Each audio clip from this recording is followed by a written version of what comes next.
오늘 함께 보실 말씀은 창세기 37장 12절로 36절 말씀입니다. 창세기 37장 12절로 36절까지 말씀. 마이크를 좀 바꿀게요.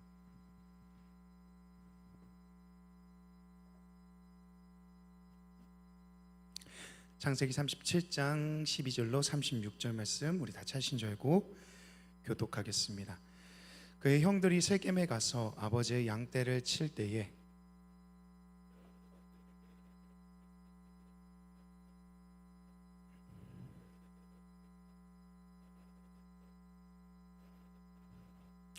이스라엘이 그에게 이르되 가서 내 형들과 양떼가 잘했는지 보고 돌아와 내게 말하라 하고 그를 헤브론 골짜기에서 보내니 그가 세겜으로 가니라.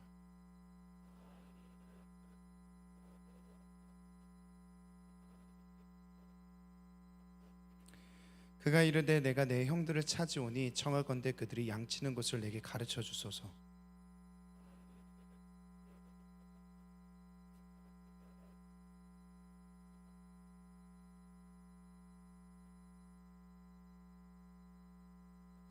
요셉이 그들에게 가까이 오기 전에 그들이 요셉을 멀리서 보고 죽이기를 꾀하여 자 그를 죽여 한 구덩이에 던지고 우리가 말하기를 악한 짐승이 그를 잡아먹었다 하자. 그의 꿈이 어떻게 되는지를 우리가 볼 것이니라 하는지라.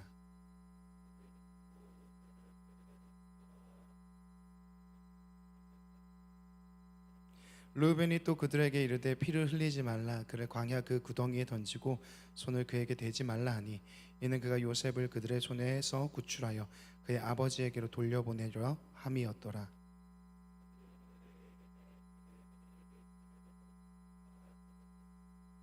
그를 잡아 구덩이에 던지니 그 구덩이는 빈 것이라. 그 속에 물이 없었더라.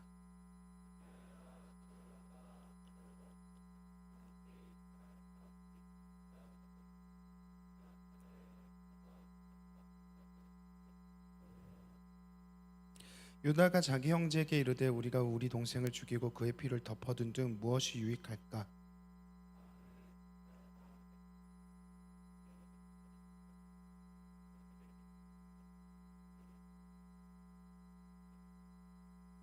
그때 미디안 사람 상인들이 지나가고 있는지라 형들이 요셉을 구덩이에서 끌어올리고 은 20에 그를 이스마엘 사람들에게 팔매 그 상인들이 요셉을 데리고 애굽으로 갔더라.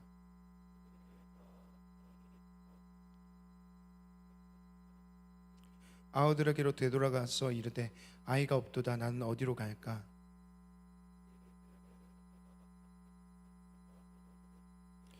그의 채색 옷을 보내어 그의 아버지에게로 가지고 가서 이르기를 우리가 이것을 발견하였으니 아버지 아들의 옷인가 보소서 하매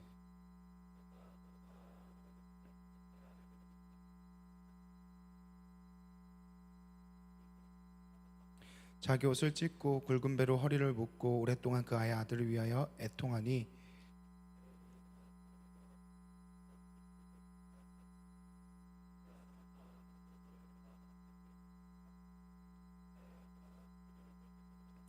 함께 읽겠습니다. 그 미디안 사람들은 그를 애굽에서 바로의 친위 대장 보디발에게 팔았더라.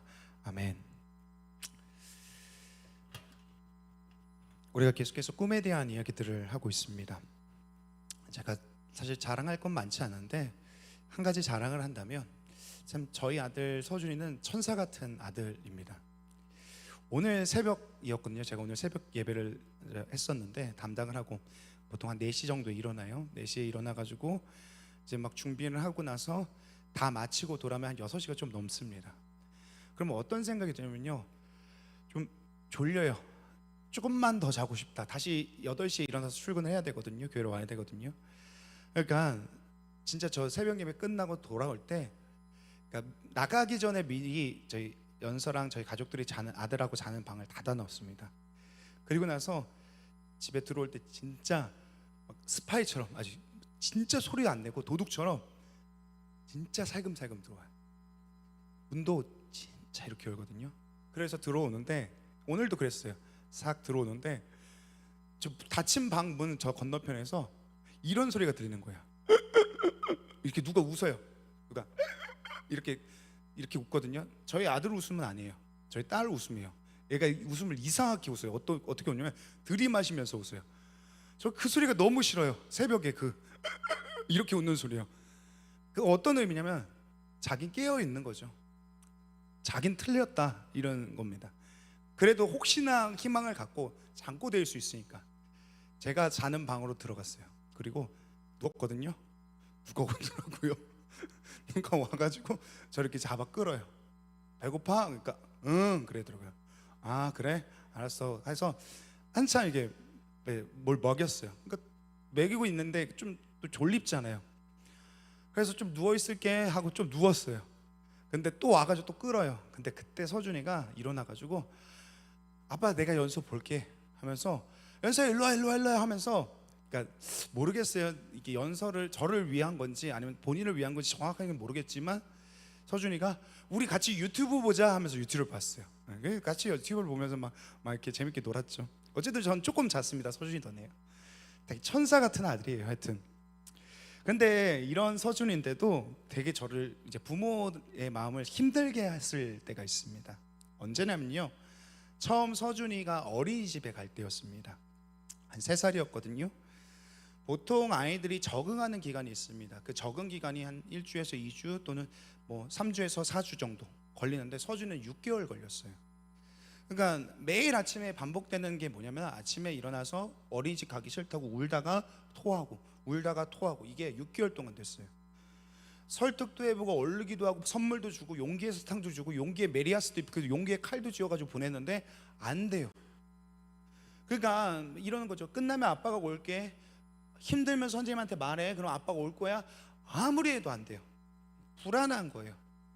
부모가 자기를 떠났다고 생각하는 그 마음이 계속 드는 거죠. 이게 안정될 때까지 6개월의 시간이 걸렸습니다. 벌써 서준이가 이제 내년엔 초등학교를 가거든요. 지난주에는 처음으로 이제 태권도 학원에 갔습니다. 이번에도요, 가기 전에 막 그러더라고요. 아 아빠 너무 긴장돼, 그런 얘기 하더라고요. 막 두려워해요. 그런데 이제 좀 컸잖아요. 그때는 3살이었고 지금 7살이었고요. 이번에도요, 차를 타야 어린이집에서 이제 태권도장 차고 와가지고 타고 가는데 그때 조금 울었어요. 그래서 조금 토했어요. 근데 이번에는 딱 한 번뿐이었어요. 저는 6개월이나 시간이 걸렸지만요, 지금은요 하루면 괜찮아져요. 너무 재밌대요. 너무 좋대요. 아이가 조금씩 성장하고 있죠. 성장한다는 것은 어떤 의미입니까? 발달 심리학 용어 중에서 대상 영속성이라는 단어가 있습니다. 이게 어떤 뜻이냐면 어떠한 대상이 눈에 보이지 않고 목소리가 귀에 들리지 않고 계속 느껴지지 않아도 존재한다는 것을 인지하고 있는 그런 용어입니다. 보통 아이들은 어렸을 때요, 부모가 자기 눈에 보이지 않으면 없다라고 생각합니다. 근데 한 번, 두 번 부모와 떨어져 있는 시간들을 갖게 되잖아요. 그러면서 아빠가 엄마가 눈에 보이지 않아도 나를 떠난 게 아니란 것을 배우게 되면 이제 분리를 해도 괜찮아요. 얼마든지 떨어져 있을 수 있어요. 우리가 이런 질문 한번 해봤으면 좋겠습니다. 여러분은요, 과연 우리의 삶에 하나님의 손이 보이지 않을 때, 하나님이 느껴지지 않을 때, 과연 하나님이 나를 버린 건 아닌가, 이런 상황과 환경이 나에게 주어졌을 때 여러분은 여전히 하나님이 나를 떠나지 않으셨다는 그 감각을 갖고 계십니까? 마치 영적인 대상 영속성이죠. 성경을 보다 보면요, 시편에 있는 많은 저자들은요 이러한 어려움들을 호소합니다.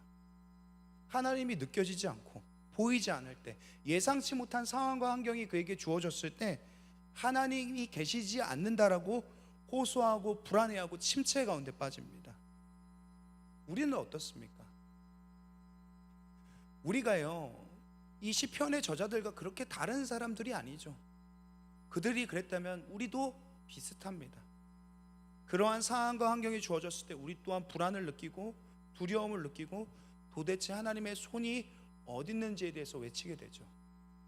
그렇기 때문에 우리는요, 이 감각을 배워야 합니다.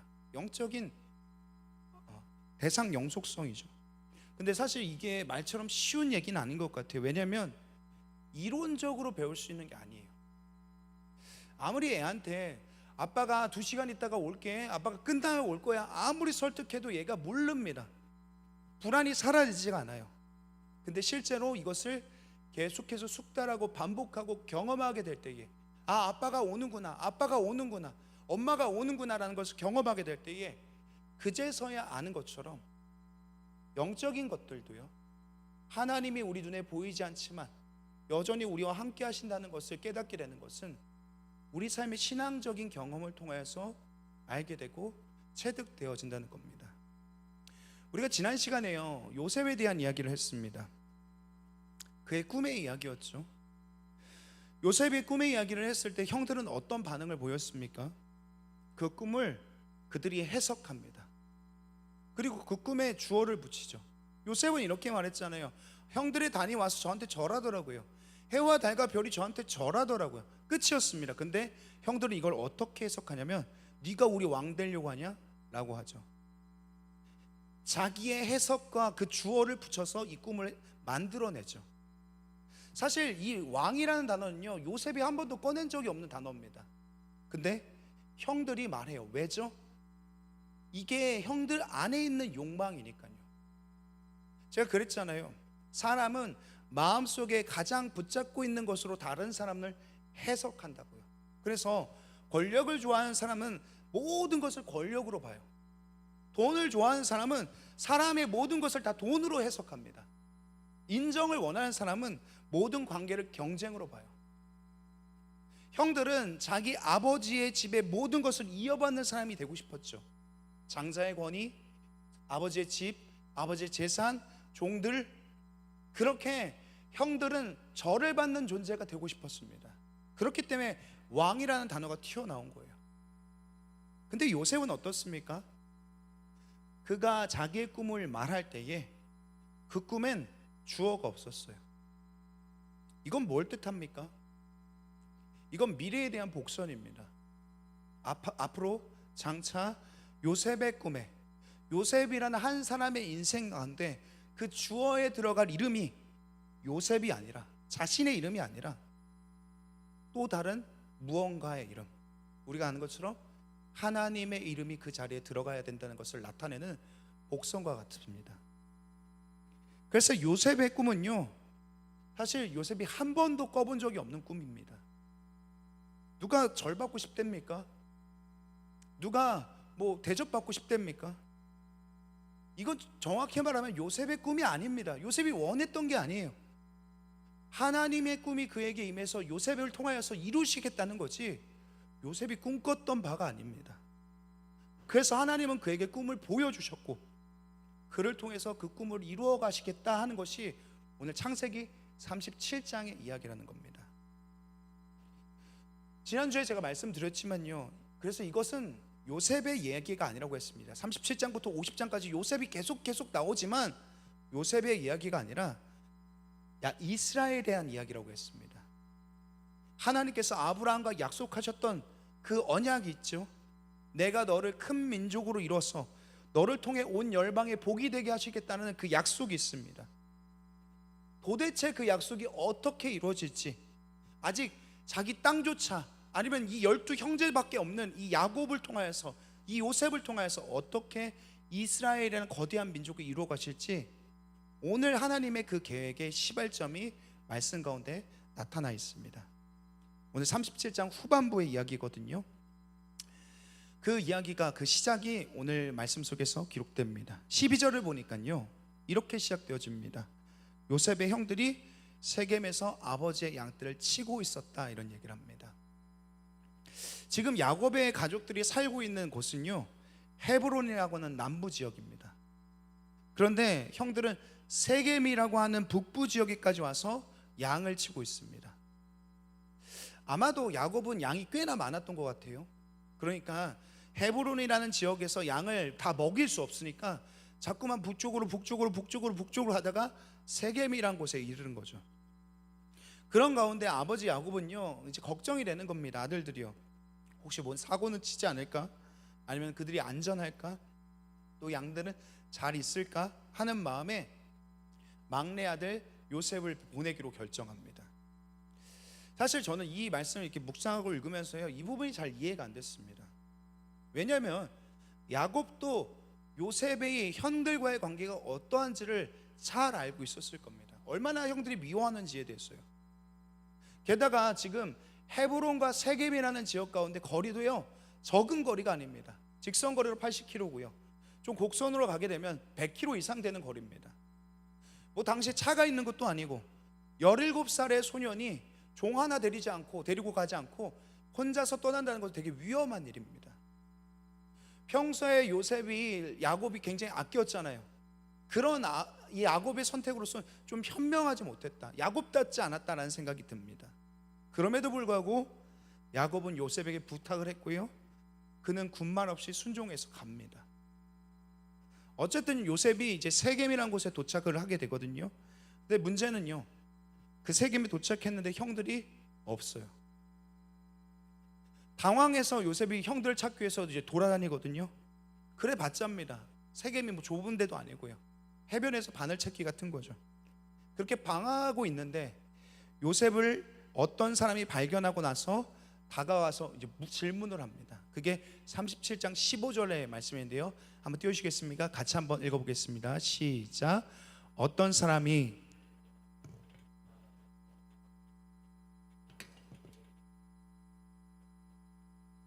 이 사람이 요셉한테 묻는 겁니다. 네가 찾는 게 뭐냐? 그 요셉이 뭐라고 합니까? 내 형들을 찾습니다. 형 어디 가신지 아십니까? 근데 이 장면이 되게 이상한 거예요. 왜냐면요, 이 사람이요, 이름도 모르는 사람이에요. 근데 이 사람이 어떻게 알아요, 그 형들을요? 자기 집에서 100km 떨어진 곳에 왔어요. 평소에 형을 아는 사람들도 아닙니다.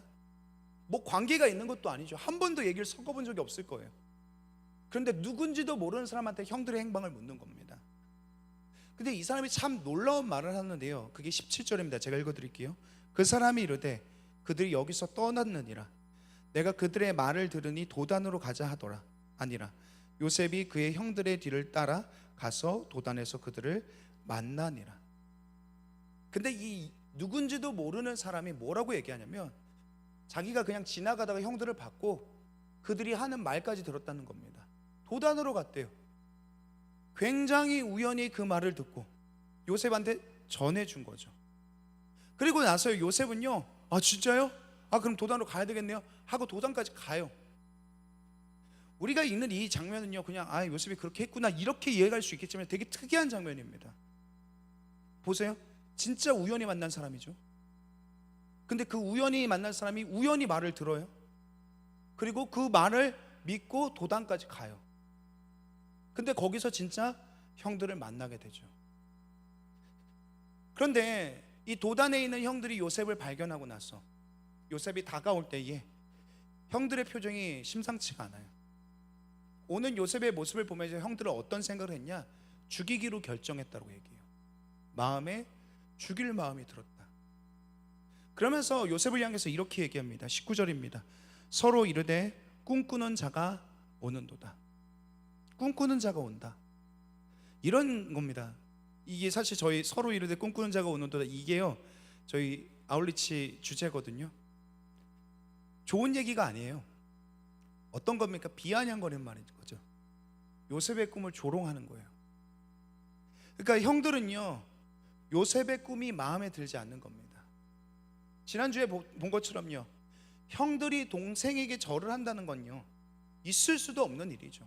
심지어 자기의 어머니들도 절을 하는 장면이 나오잖아요. 그러니까 형들은요 막 기분이 안 좋은 겁니다. 뭐 지금도 그런 얘기 들으면 우리도 안 좋겠지만요, 그때 당시는 아마 더 그랬겠죠.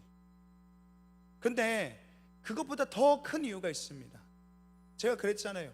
그 당시에 꿈이라는 것은 고대 사람들이 인식하기에 꿈은 그냥 개꿈이 아니라, 아니면 프로이트가 말한 것처럼 무의식의 의미지화가 아니라, 꿈은 그들에게 어떤 신적인 계시, 하나님이 그에게 주신 어떠한 꿈으로서 해석했죠. 그러니까 지금 이 형들의 마음이 뭡니까? 시기와 질투로 가득 차 있습니다. 요셉을 싫어하는 마음이 있어요. 근데 그래서 요셉을 짓밟고 요셉을 미워하고 요셉을 어떻게든 꺾고 싶지만 정말로는 뭡니까? 그의 꿈이 마음에 안 드는 거예요. 꿈이 그를 죽이고 싶은 마음이 들게 하는 거예요. 그러니까 이런 얘기를 하죠. 요셉에게 주신 게 정말로 하나님의 뜻이라면 우리가 그를 죽이면 설령 하나님이라도 그 꿈을 과연 이룰 수 있을까? 형들은 그런 생각을 한 겁니다. 그래서 그의 결론이 뭡니까? 20절입니다. 자, 그를 죽여 한 구덩이에 던지고 우리가 말하기를 악한 짐승이 그를 잡아먹었다 하자. 그의 꿈이 어떻게 되는지를 우리가 볼 것이니라. 이 얘기가 뭡니까? 하나님이 그 꿈을 이룰 수가 있겠어? 죽이면 끝나는 거 아니야? 이 얘기를 하는 거죠. 그래서 형제들이요 그렇게 이제 요셉을 죽이려고 하는데 그때 맏형 르우벤이 이런 제안을 합니다. 죽이지 말자는 거예요. 근데 르우벤의 제안도 참 이상합니다. 왠지 모르겠습니다. 뭐 장자의 책임감 때문이었는지, 아버지가 불쌍해서인지, 아니면 동생이 불쌍해서였는지 도대체 모르겠는데 르우벤이 이런 얘기를 하는 거죠. 죽이지 말자. 사실 지금 요셉이 죽잖아요. 채색 옷은 장자의 권위가 있는 옷을 말한다고 했죠.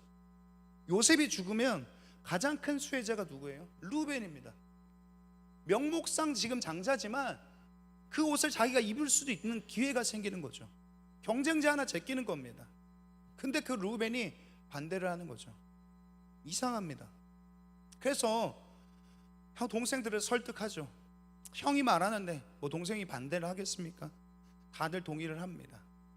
그래서 오늘 요셉을 죽이진 않고 구덩이에다가 던져버리게 되죠. 이 구덩이에 들어간 요셉, 성경 속에 나타나진 않지만요 아마 이런 장면일 거예요. 계속해서 소리쳤을 겁니다. 형들 살려주십시오. 제가 잘못했습니다. 제가 주제 넘었어요. 제발 저 좀 꺼내주세요. 이렇게 계속해서 소리쳤을 겁니다. 근데 이 상황 속에서 형들은 어떻습니까? 그냥 옆에서 태연하게 음식을 먹어요. 잔인한 장면이죠.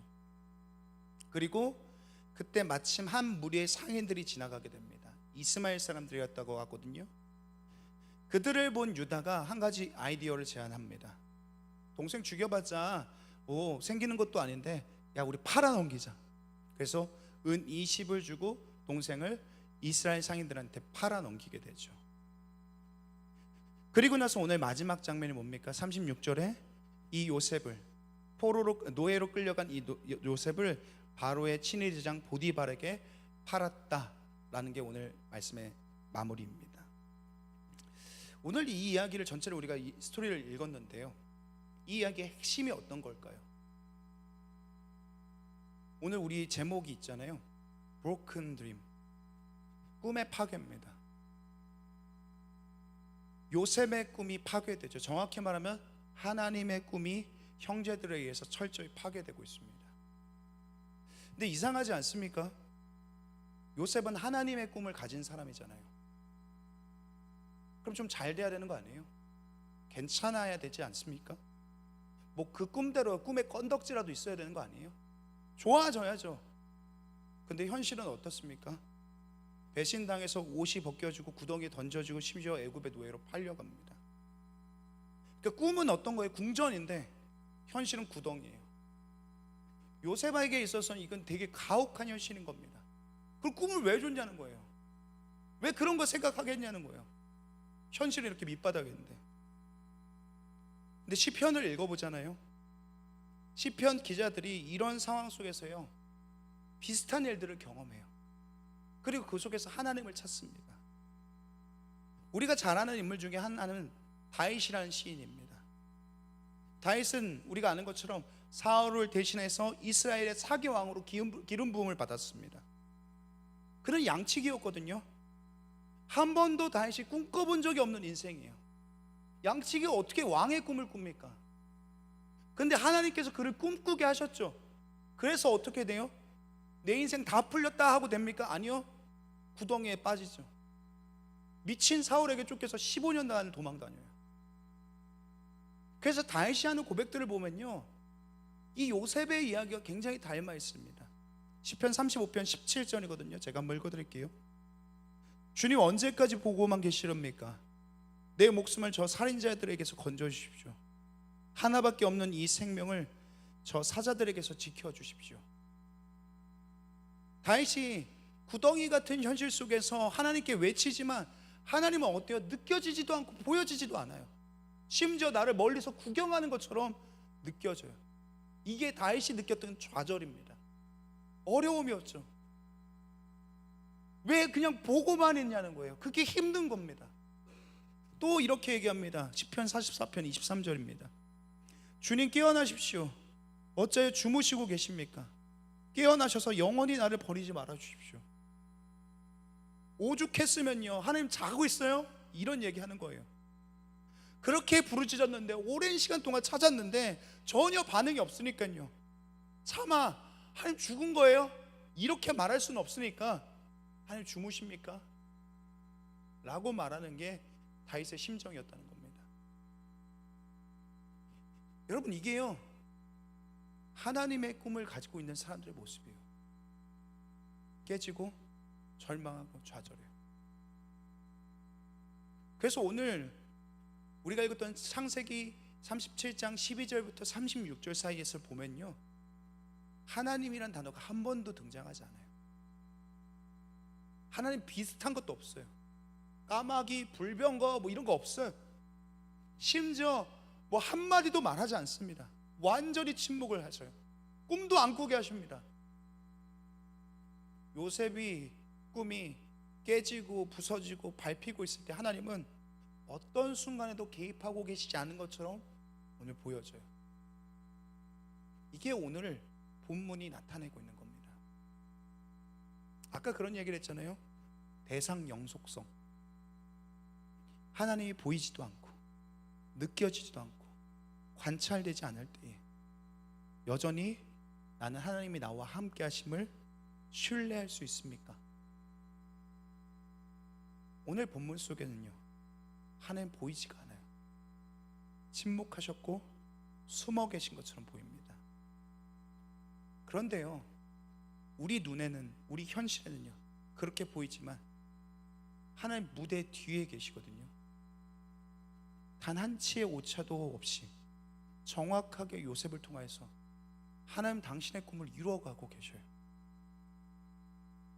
오늘 말씀 속에서요, 지금 요셉은 애굽으로 가야 됩니다. 애굽으로 가서 여러분 아는 것처럼 총리가 돼야 되죠. 그럼 어떻게 합니까? 아주 우연처럼 보이는 일련의 사건들이 연속적으로 일어남을 통하여서 요셉이 애굽으로 보내져요. 근데 이건 요셉이 예측할 수 없는 방식이었습니다. 무슨 말이냐면요, 오늘 본문 12절부터 36절까지의 사건들을 세세하게 분석해 보면 대략 한 10가지 이상의 우연들이 나와요. 우연이요. 그런 우연과 사건들이 합쳐져서 어떠한 방향성을 가지고 움직여지고 있어요. 근데 이 우연들은요, 마치 우연처럼 보여지지만 실제는 우연이 아니라 필연적인 사건들입니다. 요셉을 애굽으로 보내기 위함이죠. 결론을 말씀드리면요, 여러 가지 우연들 속에서 단 하나의 사건이라도 안 일어났다면, 없었다면 요셉은 우리가 아는 요셉이 될 수 없었습니다. 다 이야기할 수 없지만요, 몇 가지만 한번 보죠. 첫 번째는 야곱의 심부름 장면이에요. 이 모든 일의 시작이죠. 만일 야곱이 요셉을 아껴서 심부름을 보내지 않았다면, 만일 요셉이 야곱의 심부름에 응하지 않았다면, 거기가 어딘데 저 혼자 가요, 종들 보내세요 이랬다면, 아니면 야곱이 위험하니까 요셉에게 종들을 붙들려서 같이 보냈다면, 그러면 그거 다 끝나는 거예요. 아무 일도 일어나지 않을 거고요. 나중에 기근이 닥쳐서 요셉과 야곱의 가족 다 기근으로 말라 죽을 거예요. 끝이죠. 다윗도 없고요, 메시아도 없어요.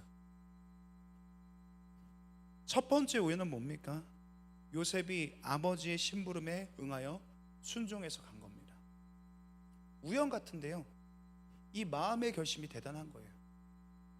하나님이 그 마음을 움직이신 거거든요. 성경 속에서요, 이왕 되게 비슷한 한 가지 또 심부름을 따라갔던 어떤 한 사람의 이야기가 나옵니다. 앞서 말씀드렸지만 다윗의 이야기예요. 아버지 이새가 다윗을 부르더니 형들한테 가봐라 이래요. 형들 전쟁 중이었거든요. 이 도시락 좀 가져다가 주고 형들 잘 있나 한번 보고 와. 이때 다윗이 심부름을 가지 않았으면 그럼 골리앗을 만나지 못했을 거고 우리가 아는 다윗이 되지 못했을 거예요. 그런데 다윗은 예 아버지 제가 갈게요. 자기가 돌보던 양을 누군가한테 맡기고 형들에게 가죠. 이 결정이요 누가 한 겁니까? 하나님이 그 마음을 움직이셨죠.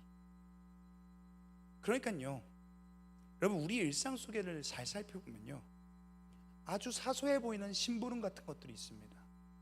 뭐 부모님이나 직장에서나 누군가나 아니면 교회에 아는 사람들이나 지나가는 생판 모르는 사람들, 이 일을 내가 하면 좀 많이 불편하고 좀 짜증나고 좀 귀찮은 그런 일들이요 누군가 나한테 부탁하죠. 심부름하죠.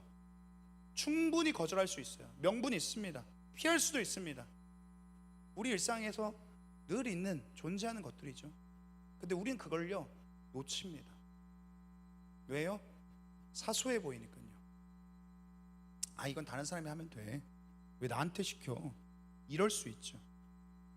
그러나 오늘 말씀을 보면요 거기에 하나님의 계획과 꿈이 담겨 있을 수 있다는 겁니다. 여러분의 일상 한번 점검해 보셨으면 좋겠습니다. 하나님이 보이지 않는 손길로 저와 여러분을 정확하게 디자인하신 길로 이끌어 가기 위해서 심부름과 같은 아주 사소해 보이는 일상적인 일을 사용하고 계신다는 거예요. 우리가 가지고 있는 신앙적 영성이라는 것은요 다른 게 아닙니다. 아주 사소해 보이는 일들이 있잖아요. 그것이 일상 속에서 어떻게 하나님의 손길 속에서 이루어져 가는지를 보는 것, 그것을 느끼는 것, 그것을 작지 않게 여기는 것, 그것이 영성의 시작이고 출발이죠. 요셉의 이야기도 다윗의 이야기도 일상의 작은 것으로부터 시작됩니다. 여러분의 삶에서도요 아주 작은 것들, 작은 호의, 작은 친절, 그것들을 여러분 눈여겨보셨으면 좋겠습니다. 두 번째는요 요셉이 세겜에서 이름도 없는 어떤 사람을 만납니다. 성경은 이 사람이 누군지 어디서 왔는지 왜 거기 있었는지 말하지 않습니다. 그런데 그는 어떤 사람이에요? 형제들의 정보를 다 알고 있어요. 뭐 도단으로 갔대요. 뭐 스토커도 아니고 어떻게 알아요? 그런데 요셉은 그 말을 다 믿고 도단까지 갑니다.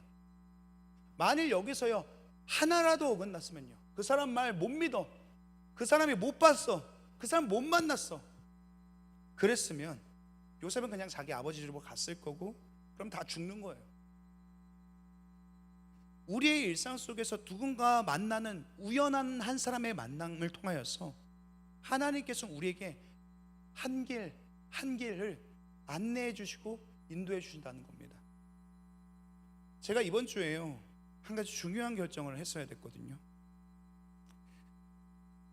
두 가지 선택 가운데 있었습니다. 근데 결정을 못 내리겠는 거예요. 바로 결정을 해줘야 되는 문제였습니다. 근데 이걸 하기 전에 이 고민 막 하고 있는데 한 가지 생각이 떠오르더라고요. 이번 주에 어떤 한 분과 잠깐 이야기를 나눈 시간이 있었는데 그때 그분이 지나가는 말로 이렇게 얘기하더라고요.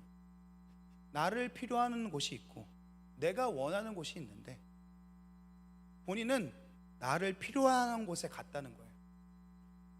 제가 고민하고 있는데 이게 딱 생각났어요. 나를 필요로 하는 곳? 두 가지 문제 속에서 그럼 누가 나를 더 필요로 하지? 원래 제가 그리고 있는 한 가지 그림이 있었거든요.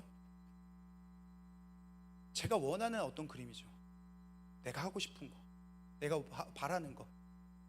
그런데 다 생각을 바꾸기 시작했어요. 내가 원하는 거 말고 나를 필요로 하는 곳이 어디지? 그리고 결정을 했어요. 필요로 하는 곳에 가야 되겠다. 누군가가 여러분에게 건넨 우연한 말 있잖아요. 한마디. 어쩌면 거기에 하나님의 길이 있을 수 있어요. 여러분이 만나야 될 어떤 이름 모를 한 세겜의 사람이 있죠. 우리의 말과 대화 가운데 담겨진 그 속에 숨어 계신 하나님의 음성을 우리가 들을 수 있었으면 좋겠습니다. 세 번째는 르우벤의 이야기입니다. 형제들이 요셉을 죽이고자 했을 때 르우벤이 말하죠. 죽이지 말자. 근데 죽였으면 거기서 끝나는 겁니다. 근데 르우벤이 살리자고 하죠. 근데 참 묘한 게요, 만약에 살려서 데리고 아버지 집으로 가잖아요. 그럼 어떻게 돼요? 또 끝나는 거예요. 얘기가 안 되는 겁니다. 요셉은 애굽으로 가야 되거든요. 그러니까 이건 어떻게 돼야 되냐, 살리긴 살려야 되는데 집으로 가면 안 돼요.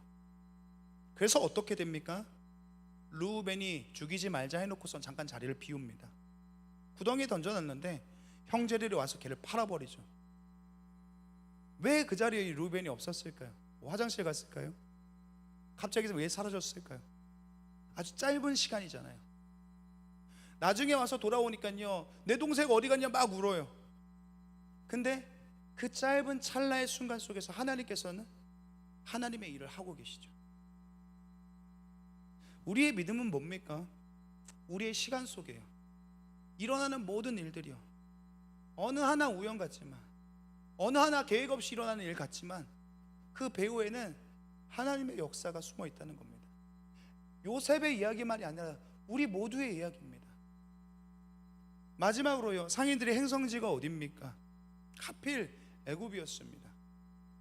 나라가 애굽만 있는 건 아니잖아요. 무역을 할 수 있는 나라들이 엄청나게 많죠.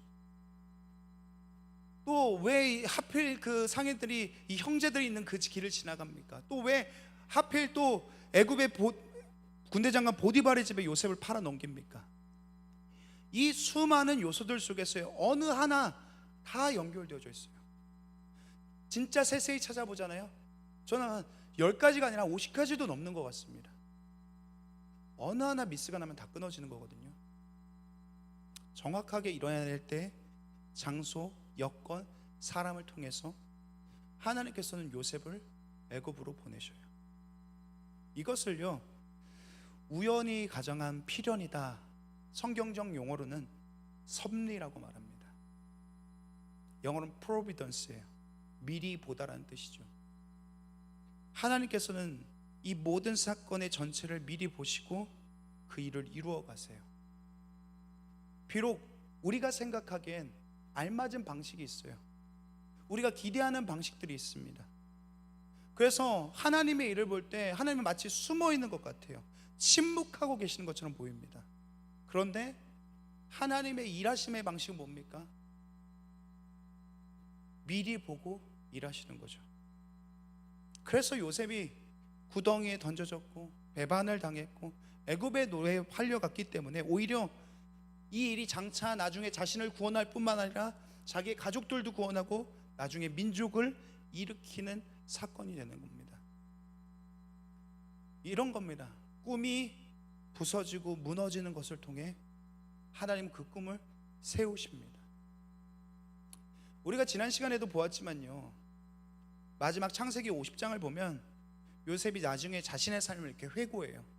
지금까지 일들을 돌아보면서 자기의 일들을 이렇게 고백합니다. 창세기 50장 20절인데요, 같이 한번 읽어보겠습니다. 당신들은 나를 해하려 하였으나 하나님은 그것을 선으로 바꾸사 오늘과 같이 많은 백성의 생명을 구원하게 하시려 하셨나니. 오늘 이 20절의 구절이요, 좀 번역이 좀 아쉽습니다. 여기서 보면 이렇게 되어 있거든요. 악을 선으로 바꾸다. 당신은 나를 해하려 하셨으나 하나님 그걸 선으로 바꾸셔서, 이렇게 표현되어 있는데 여기서 해하려 하였다라는 단어가 하샤브라는 단어입니다. 계획하다, 의도하다, 꾸미다, 영어로는 intend거든요. 근데 이 20절의 구절 속에서는요, 이 하샤브라는 동사가 2번 나옵니다. 그러니까 영어 성경으로 보면요 더 정확하거든요. 한번 영어 성경 띄워주시겠습니까? 여기 이렇게 되어 있죠. You intended to harm me, but God intended it for good to accomplish. 뭐 이렇게 되어 있는데, 이런 거죠. 우리가 생각하기에 악이었는데 나중에 잘하니까 하나님께서 이걸 선으로 바꿔 주셨다, 이렇게 이 구절을 해석하는데, 그게 아니라 악처럼 보이는 그것 자체를 하나님은 선으로 의도하셨다. 우리한테는 악이에요. 우리가 봤을 때는 악입니다. 근데 그게 아니라 하나님께는 선이라는 거예요. 악을 선으로 바꾼 게 아니라 주신 것들이 우리에게 선한 것이라는 거예요. 무슨 말이냐면, 하나님은 빛도 사용하시고 어둠도 사용하세요. 하나님은 흰색 실도 금색 실도 사용하시지만 검정색 실도 사용하셔요. 근데 우리가 볼 때 내 인생이 왜 검정색 실이냐고 생각하겠지만 하나님은 그걸 선한 의도로 쓰셨다는 거예요. 이게 하샤브라는 단어입니다. 우리가 잘 아는 한 유명한 구절이 있습니다. 이사야 55장 8절이거든요. 이는 내 생각이 너희의 생각과 다르며 내 길은 너희의 길과 다름이니라. 여호와의 말씀이니라. 여기서 생각이란 단어가 하샤브입니다. 여기서 복수로 돼 있어요. 너희의 계획들, 너희의 의지들이 나의 생각과 나의 계획들과는 다르다는 거예요. 우리의 계획, 생각, 인텐드 하는 게 하나님의 인텐드와 달라요. 예레미야 29장 11절도 있죠. 여호와의 말씀이니라. 너희를 향한 나의 생각을 내가 안하니 평안이요 재앙이 아니니라. 너에게 미래와 희망을 주는 것이니라. 마찬가지로 너희를 향한 나의 하샤브가 있다는 거예요. 나의 계획들, 나의 의도들, 나의 목적들. 누가 알아요? 우린 몰라요. 하나님 아신대요. 우리가 보기엔 그게 재앙처럼 보여요. 근데 아니라는 거예요. 평안이 될 거래요. 미래와 희망을 주실 거래요. 그러기 위해서 내가 의도했다는 겁니다. 그것을 너가 알았으면 좋겠대요. 보통 우리가 이것을 모릅니다. 그러나 우리의 신앙 속에서 계속되는 시험과 연단 속에서 하나님을 경험하게 되고 우리 안에서 하나님에 대한 영적인 대상 영속성이 훈련되어져 가죠. 그러면서 우리에게 무엇이 자라나게 됩니까? 보이지 않지만 일하고 계시는 하나님에 대해서 믿고 신뢰하게 돼요. 그게 영적인 성숙이죠. 시편 40편을 보면요, 시편 기자는요 이것이 무엇인지를 알고 있었습니다.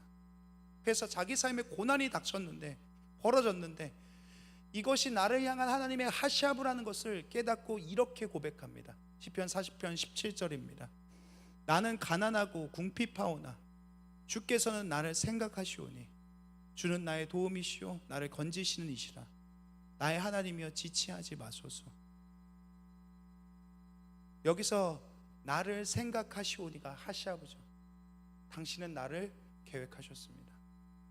나는 가난하고 궁핍하지만 당신은 나를 이렇게 의도하셨습니다. 당신은 나를 디자인하십니다. 그렇게 주는 나의 도움이시고 주는 나를 건지시는 분입니다. 사랑하는 청년 여러분, 2주 전에 우리가 야고보서 설교를 나누면서 우리에게 시험이 닥쳤을 때, 어려움이 당했을 때, 이해되지 않는 상황 가운데 구해야 할 것에 대한 이야기를 했습니다. 그것이 무엇이었습니까? 지혜에 대한 이야기였죠. 오늘 창세기 37장 말씀 속에서 똑같은 이야기를 합니다. 하샤브를 볼 수 있는 눈, 하샤브를 바라볼 수 있는 눈, 그게 바로 지혜입니다. 이것을 볼 수 있는 은혜가 여러분에게 있길 축복합니다. 비록 우리는 즉각적인 변화나 어떤 상황, 전혀 느껴지지 않는 것들, 내가 보기에 너무 실망스러운 사건들이 연속적으로 일어날 수 있을지 모르겠습니다. 그러나 오늘 말씀 가운데 우연한 만남, 우연한 사건들, 우연한 때, 그 모든 하나하나가 하나님이 완벽하게 계획하시고 디자인하신 대로 이 요셉이라는 한 사람을 당신의 꿈으로 이끌어 가시기 위해서 인도해 가고 계시는 하나님의 손길이라는 것을 발견할 수 있습니다. 우리한테는 재앙이에요. 우리한테는 저주입니다. 그러나 하나님의 하샤브라는 것을 봅니다. 다음 주에 우리가 보겠지만요, 다음 주에는요 감옥이라는 구덩이에 또 빠져요. 요셉이라는 인생이 어떻게 되냐, 계속 추락해요. 채색옷, 구덩이, 노예, 그리고 감옥. 근데 빠질 때마다 요셉은요 성숙해져 가요. 저는 그것을 보면서 우리 삶에도 하나님이 그래서 그것을 의도하셨구나, 하샤브 하셨구나는 것을 보게 됩니다. 요즘 청년들의 이야기를 들어보면요, 청년들이 꿈을 가질 수 있는 이유가 분명하다고 생각해요. 왜 그렇습니까? 아무리 원대한 꿈, 좋은 꿈을 가지고 있어도 현실을 보면 어때요? 바뀌지 않는 콘크리트 같아요. 직장도, 삶도, 결혼하는 것도, 결혼을 해서 가정을 이루고 집을 장만하는 일들도 어느 것 하나 쉽지가 않습니다. 그래서 오히려 꿈을 가지고 있는 게 괴로워요. 꿈이 없어서 힘든 게 아니라 꿈이 있어서 힘들어요. 그래서 어떻게 합니까? 꿈을 포기해버리죠. 청년들 중에 그래서 꿈을 가지고 있는 사람을 만나는 게 쉽지가 않습니다. 요즘 우리들은 어떻게 살아요? 꿈을 이루기 위해서 사는 게 아니라 살아남기 위해서 살아가니까요. 다 그냥 좋은 차 타고 아파트 하나 사고 그런 걸 꿈이라고 말하고 다녀요. 근데 여러분, 현실만 보잖아요. 누구도 꿈꿀 수 없어요. 현실은 계산하게 만들거든요. 실패할 것을 생각해서 괜히 기대하지 말자라고 스스로 지레 포기해버립니다. 그런데 여러분, 오늘 이야기 속에서 현실만 보자고요. 요셉의 꿈은 이미 끝났어요. 하나님의 계획은 끝난 것처럼 보여요. 그러나 하나님은 언제나 구덩이 같은 현실을 통해서 당신의 꿈을 이루어 가십니다. 우리가 믿는 사람들이잖아요. 하나님을 신뢰한다라고 말하는 사람들이잖아요. 그러면 우리의 삶을 하나님의 손에 맡길 수 있었으면 좋겠습니다. 여러분의 삶을, 인생을 끌고 가시는 분이라고 여러분은 믿는다면 여러분, 그 하나님의 꿈에 여러분 같이 동참할 수 있었으면 좋겠습니다. 그러기 위해선 우리의 삶에 벌어지는 우연 같은 일들, 우리의 일상 속에 있는 우리가 만나는 사람들, 그 속에서 감춰진 하나님의 섭리들을 볼 수 있는 지혜, 볼 수 있는 눈들이 필요합니다. 그것들을 통하여서 여러분 안에 두신 하나님의 꿈을 이루기 위해서 지금도 여러분을 붙들고 가시는 그 손을, 그 지혜를 통하여서 발견하고 마침내 하나님께서 여러분 가운데 목적하신 그 목적지 가운데 도달할 수 있는 사랑하는 청년들, 그리고 제가 되게 간절히 축원합니다. 우리 함께 찬양하고 기도하겠습니다.